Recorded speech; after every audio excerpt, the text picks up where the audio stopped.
नमस्कार प्रेक्षकांनो, आजच्या एपिसोडमध्ये ऋषिकेश सौमित्रला विचारतो की काय झालं सौमित्र, अचानकपणे घाईघाईने आलास.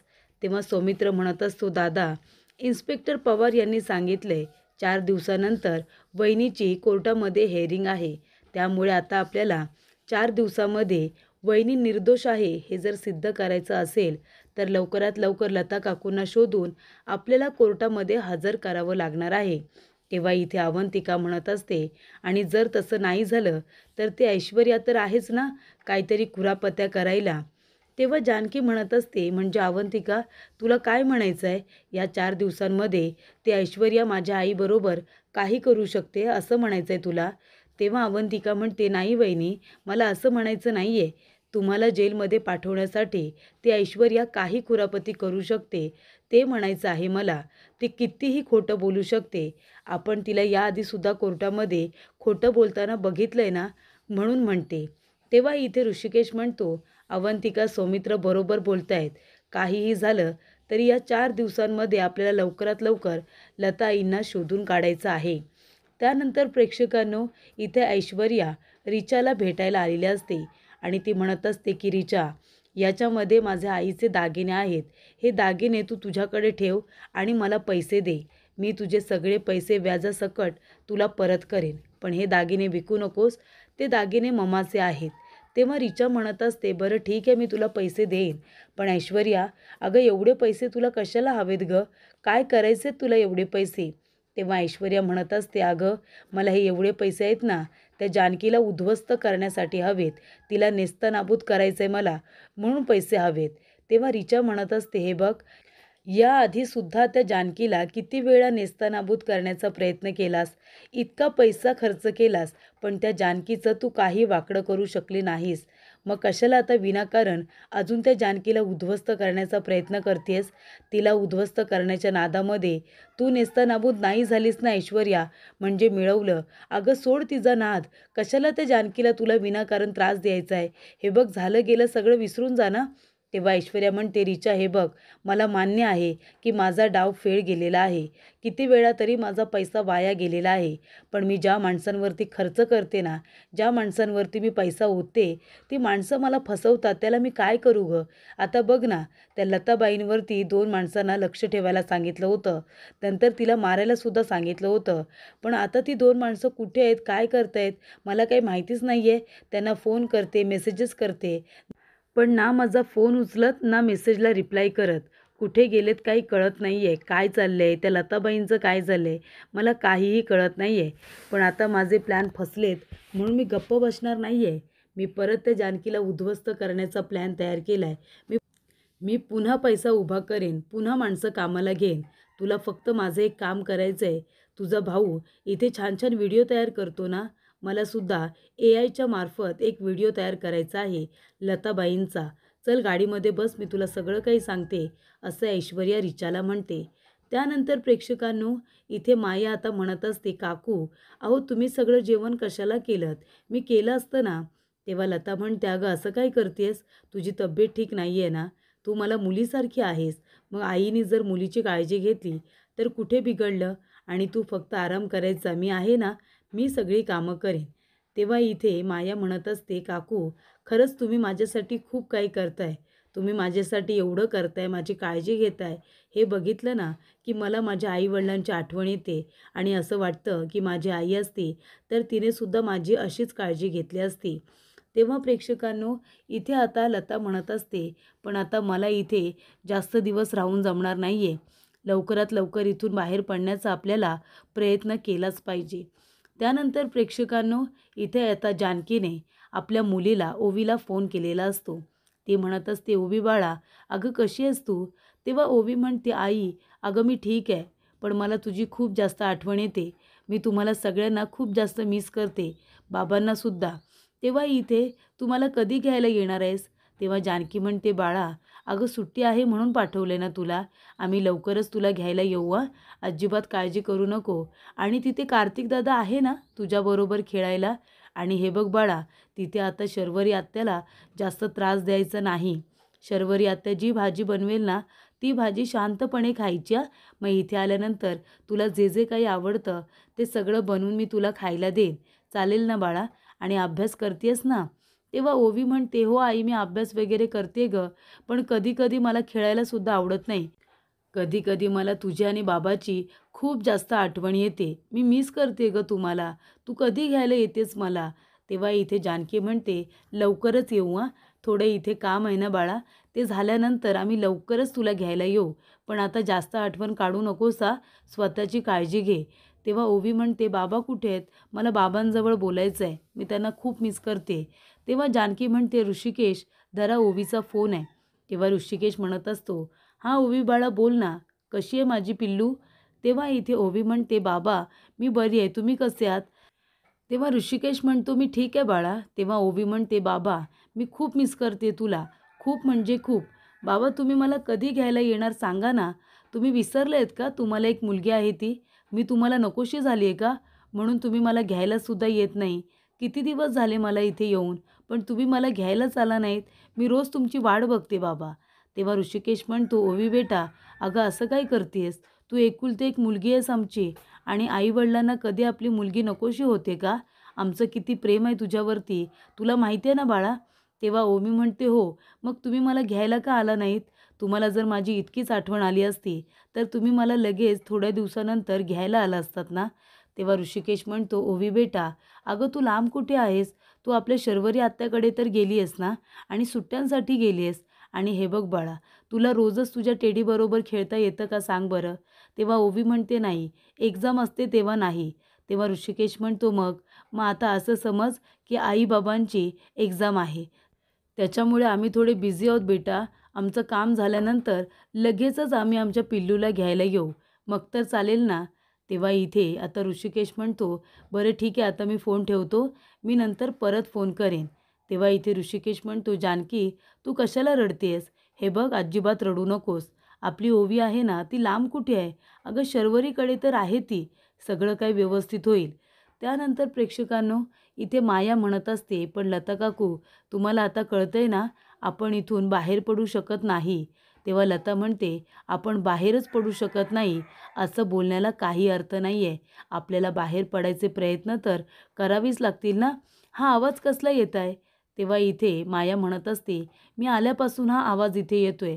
मला असं वाटतंय एखादी फॅक्टरी वगैरे असेल बाजूला, त्याचा आवाज येत असेल."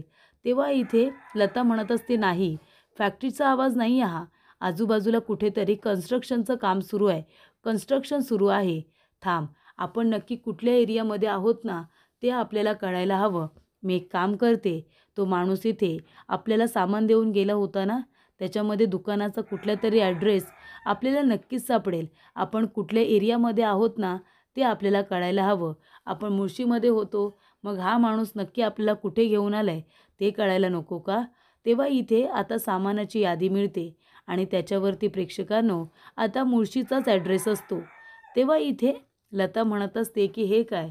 आपण मुळशीमध्येच आहोत. आपल्याला हा मुळशी बाहेर घेऊन गेलेला नाही आहे. म्हणजे आता आपल्याला एक काम करायचं आहे. आपल्याला आता ही माहिती बाहेरपर्यंत पोचवायची आहे, की आपण इथे मुळशीमध्ये आहोत म्हणून." तेव्हा इथे माया म्हणते, "काकू, अहो किती हुशार आहोत हो तुम्ही. म्हणजे आता मला कळतंय, इतक्या कठीण प्रसंगातून सुद्धा तुम्ही जिवंत कशा राहिलात. तुम्ही खूपच जास्त हुशार आहात." तेव्हा इथे आता लता म्हणत असते, "हो, हुशार आहे, पण मी हुशार होते, मी जगले आणि आता मेले असं मला करायचं नाही आहे. मला जगायचं आहे माझ्या मुलीसाठी. मला तिथे जाऊन सगळं सत्य सांगायचं आहे. त्यामुळे मला आता मी इतक्या कठीण प्रसंगातून जिवंत राहिली आहे ना, तसंच मला इथून बाहेरसुद्धा पडायचं आहे. हे बघ, आपल्याला काही ना काहीतरी प्रयत्न करावेच लागतील. फक्त आपला हा मेसेज आहे ना, तो आता बाहेरपर्यंत गेला पाहिजे, की आपण दोघीजणी इथे आहोत आणि जिवंत आहोत म्हणून." तेव्हा इथे माया म्हणत असते, "पण आता हे सगळं आपण कसं करणार आहोत? मला खरंच काही कळत नाही आहे." तेव्हा इथे ऋषिकेश म्हणत असतो, "जानकी, तू का रडतेस?" तेव्हा जानकी म्हणते, "ऋषिकेश, अहो रडू नाही तर काय करू? ओवी कसं म्हणाली तुम्ही बघितलंत ना? आपली मुलगी आपल्याला नकोशी झाली आहे का? तिच्या मनामध्ये असा विचार तरी का आला असेल, की आपली मुलगी आपल्याला नकोशी झाली आहे म्हणून? हे बघा, आपलंच चुकलं. आपण आपल्या टेन्शनमध्ये इतके व्यस्त झालो, की आपण आपल्या मुलीकडे लक्षच दिलं नाही ना, म्हणूनच तिच्या मनामध्ये असा विचार आला असेल." ऋषिकेश कसं वाटलं असेल हो तिला, आपण तिला घ्यायला नाही गेलो म्हणून. तेव्हा ऋषिकेश म्हणतो, जानकी तू आधी डोळे पुस बरं. हे बघ आपण इथे वेगळ्या टेन्शनमध्ये आहोत आणि आपली ओवी कुठे लांब आहे, शर्वरीकडे आहे ना ती. शर्वरी व्यवस्थित काळजी घेते तिची आणि आपण ह्या सगळ्या प्रॉब्लेम्समधून बाहेर पडलो की जाऊ ना आपण तिला आणायला. म्हणजे आपल्याला तिला जास्तीत जास्त वेळसुद्धा देता येईल. कळतंय का तुला? सगळ्यात आधी तर तुझं हे रडणं बंद कर बरं. अजिबात रडू नकोस. आपल्याला सगळ्या गोष्टींना धीराने सामोरं जायचं आहे, असं ऋषिकेश म्हणत असतो. त्यानंतर प्रेक्षकांनो सुमित्रा येते आणि म्हणते, ऋषिकेश अरे चल माझ्याबरोबर देवघरात चल, मला तुझ्याशी महत्त्वाचं बोलायचं आहे. तेव्हा जानकी म्हणते, काय झालं आई, एवढं का घाबरलात तुम्ही आणि एवढं काय तुम्हाला घाईघाईने बोलायचं आहे? तेव्हा ऋषिकेश म्हणतो, हो आई बोल ना, काय बोलायचं आहे? सुमित्रा म्हणते, नाही रे, जानकीसमोर नाही बोलू शकत, तू माझ्याबरोबर चल बरं, मी देवघरामध्ये तुला सगळं काही सांगते. तेव्हा इथे जानकी आता बाजूला येऊन उभी राहते. ती म्हणते, काय झालं असेल, आईंना एवढं काय बोलायचं असेल ना? तेव्हा इथे अवंतिका म्हणते, वहिनी अहो पण कितीही महत्त्वाचं असेल तरी तुमच्यासमोर बोलले असते आई तरी चाललं असतं ना, तुम्ही का नाही विचारलंत? तेव्हा इथे जानकी म्हणत असते, अवंतिका अगं आईने वेळच कुठे दिला, तू बघितलंस ना आई किती पॅनिक झाल्या होत्या, त्यांना खूप काही महत्त्वाचं बोलायचं असेल, असू दे बोलू दे, माझी काही हरकत नाही आहे, काहीतरी महत्त्वाचं बोलायचं असेल ना.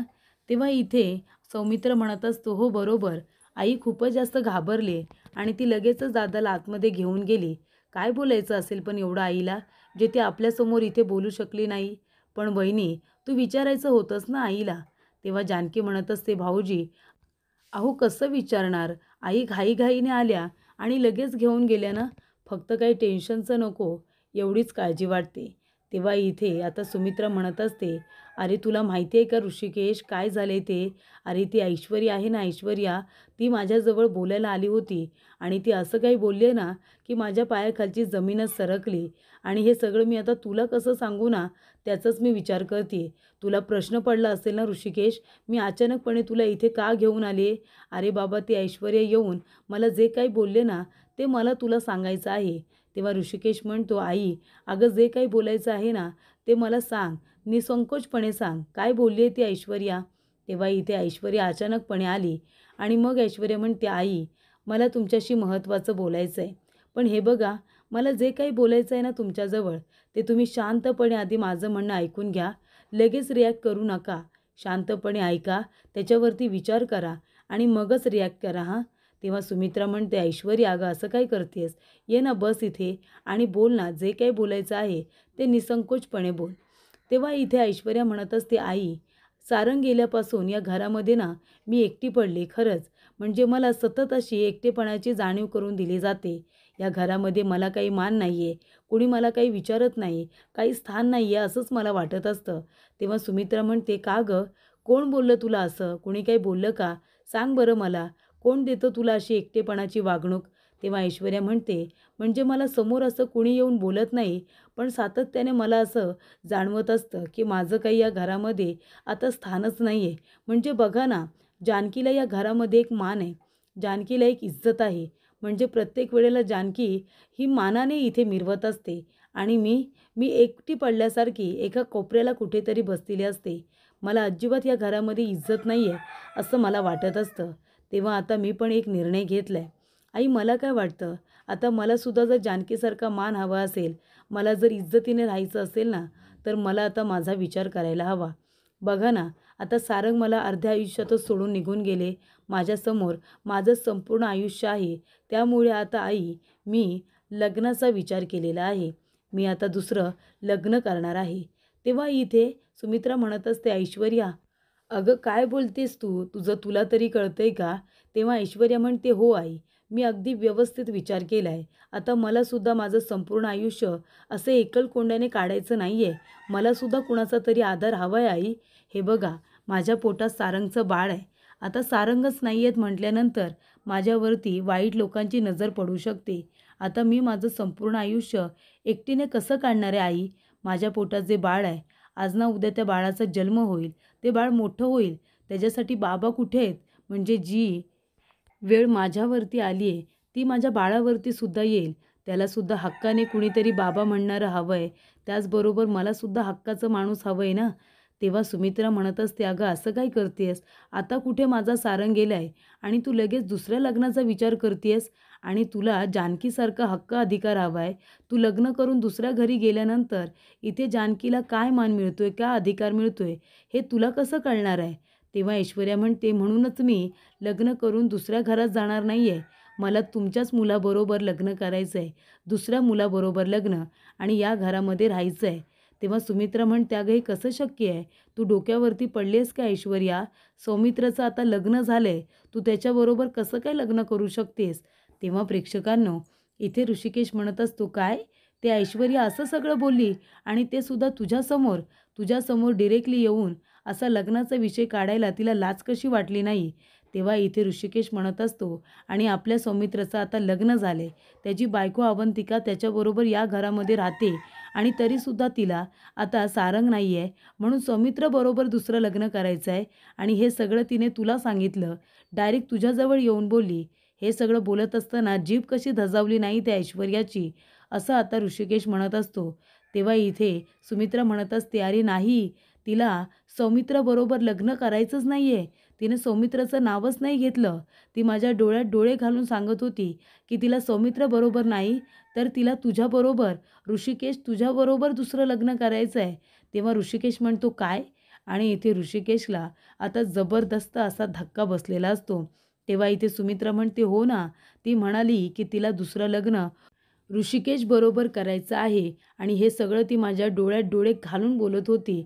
कळतंय का? कारण तिला जानकीची जागा घ्यायची आहे. तेव्हा प्रेक्षकांनो, ऐश्वर्या म्हणत असते, अरे वा ऐश्वर्या, काय बॉम्ब टाकलायस तू. हे सगळेजण मिळून माझ्यासोबत नाटक करतायत ना, पण आता मी जो काही बॉम्ब टाकलाय ना, त्याने हे सगळे रणदिवे आहेत ना, असे उद्ध्वस्त होऊन जातील. काय प्लॅन केलाय मी. सुमित्रासुद्धा आता घाबरली असेल. आता काय विचार करत असेल काय माहिती. आता ऋषिकेशला माझ्याबरोबर लग्न करावंच लागेल. कशी आता जानकीची हक्कलपट्टी करते ना, ते बघच आता. त्यानंतर प्रेक्षकांनो ऋषिकेश येतो. ऋषिकेश म्हणतो, ऐश्वर्या, तुझी हिंमत कशी झाली गं असं बोलायची? जीभ कशी धजावली नाही गं तुझी? आणि का बरं तू आईजवळ गेलीस हे सगळं बोलायला? लाज नाही वाटत तुला? आणि तुला माझ्याबरोबर लग्न करायचं आहे? काय नवीन खेळ चाललाय तुझा? हे डोक्यामध्ये नवीन काय शिजायला लागले? आणि हे बघ, हे जे काही बोललीस ना तू, पुन्हा हे शब्द तोंडातून काढायचे नाही हां. तुला लाज वाटत नसेल, पण आम्हाला आमची इज्जत आहे आणि पुन्हा जर असे शब्द तोंडातून काढलेस ना, नवीन खेळ खेळलीस ना, तर माझ्यापेक्षा वाईट कुणीच नसेल, ही गोष्ट लक्षात ठेव. तेव्हा इथे ऐश्वर्या म्हणते, एक मिनिट, तुम्हाला लग्न करायचं नसेल नका करू, तो तुमचा निर्णय आहे. पण इथे येऊन माझ्यावरती हा असा आवाज उचलायचा नाही हां, आवाज चढवायचा नाही. मी आत्ताच सांगते तुम्हाला. तेव्हा ऋषिकेश म्हणतो, काय? काय म्हणालीस तू? तुझी इतकी हिंमत वाढत चालली आहे का? तू माझ्याकडे बोट दाखवून मला बोलतेस, माझ्यावरती आवाज चढवतेस तू. तुझी हिंमत खूपच वाढत चालली आहे ऐश्वर्या. तुला तुझ्या भाषेमध्ये उत्तर द्यायला मला 1 मिनिटसुद्धा वेळ लागणार नाही, कळलं ना तुला? तुला काय वाटलं तू आमच्यावरती आवाज चढवशील, आम्हाला धमकी देशील आणि आम्ही शांतपणे हे सगळं ऐकत राहू असं वाटते का तुला? तेव्हा बोलत असताना ऋषिकेशने आता ऐश्वर्याचा हात पकडलेला असतो रागाने. तेव्हा ऐश्वर्या म्हणत असते, अच्छा, म्हणजे आता तुम्हाला माझ्याबरोबर बोलायचं आहे, तुम्हाला माझ्यावरती हा हक्क गाजवायचा आहे, म्हणून इथपर्यंत आलात का? आणि आता जे काही बोलताय ते माझा हात पकडूनच बोलताय नाही का? माझा ज्या अधिकाराने हात पकडला आहेत ना, एक काम करा, माझ्याबरोबर लग्न करा आणि मग अगदी अधिकाराने माझा हात पकडा. माझी काहीच हरकत नाही आहे. करा माझ्याबरोबर लग्न आणि आयुष्यभरासाठी माझा हात पकडा ना. तेव्हा इथे ऋषिकेश ऐश्वर्याचा हात लगेचच सोडून देतो. तेव्हा ऐश्वर्या म्हणते, का?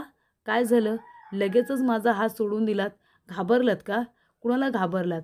त्या जानकीला घाबरलात की काय? नाही, बरोबर आहे, त्या जानकीलाच घाबरला असाल ना, ती बघते की काय असं वाटलं असेल तुम्हाला. एक काम करा ना, त्या जानकीला आता घाबरायची गरज नाही आहे. तसंही तिच्यावरती तिच्या आईच्या खुनाचा आरोप आहे. लवकरच ती आता कोर्टामध्ये जाईल, तिथून ती जेलमध्ये जाईल. तिला शिक्षा होईलच, बरोबर की नाही? आता सारंगसुद्धा माझ्याबरोबर नाही आहेत. सारंगसुद्धा मला सोडून निघून गेले ना. मी पण आता एकटी आहे आणि तुम्ही आता जानकी गेल्यानंतर एकटेच व्हाल. मग जर आता आपण दोघेही एकटे आहोत, तर आपण दोघांनी जर लग्न केलं तर? बरोबर की नाही? आपण दोघेजण लग्न करूया आणि सुखाने संसार करूया. आपण दोघेजण असं एकलकोंड्यावानी राहण्यापेक्षा आपण आपला एकलकोंडा संसार सुरू केला तर? हे बघा तुम्ही पण एकटे व्हाल, मी पण एकटीच आहे. मग त्यापेक्षा आपण दोघेजणं लग्न करूया आणि इथे या घरामध्ये आनंदाने राहूया. कसं वाटते तुम्हाला? तेव्हा ऋषिकेशला ऐश्वर्याच्या या बोलण्याचा खूपच जास्त राग येत असतो. ऐश्वर्या म्हणत असते, बरोबर बोलते ना मी? ऋषिकेश, बघा आता तुम्ही विचार करा. माझा तर निर्णय झालाय. मला तुमच्याबरोबर लग्न करायला नक्कीच आवडेल. तेव्हा प्रेक्षकांनो पुढील भागामध्ये आपण बघूया. इथे ऐश्वर्या येते आणि जानकीला म्हणत असते, जानकी तुला तुझी आई हवी आहे ना?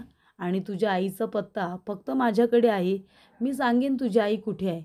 पण मला तुझ्या नवऱ्याबरोबर ऋषिकेशबरोबर लग्न करायचं आहे.